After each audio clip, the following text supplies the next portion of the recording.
Hey everyone, welcome back to another episode of Tech Basics. In this video, we will be learning how to change your Nextdoor location.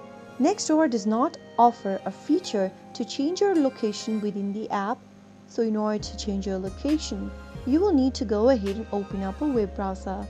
Open up a web browser and type in nextdoor.com in the URL box. Make sure that you are logged into your account as well by entering your login credentials. After you are signed into the main homepage of Nextdoor, go ahead and click on your profile icon at the top right corner. Now, click on the gear button in the pop-up. After you open up your gear button, scroll down from your account page and you will be able to see your address inside the profile section. If you've moved to a new neighborhood, you might consider clicking on this Move to New Address option.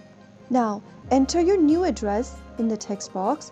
You can also enable your GPS so that your location will be automatically detected. After selecting your street address and your address information, click on the Continue button.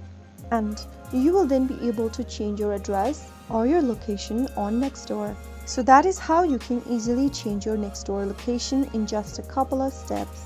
I hope the tutorial was helpful to you. If it was, go ahead and give us a thumbs up. Don't forget to subscribe to the channel by hitting the subscribe button. Press the bell icon so that you'll never miss another upcoming upload from us. I will be back again in the next video. Thank you for watching.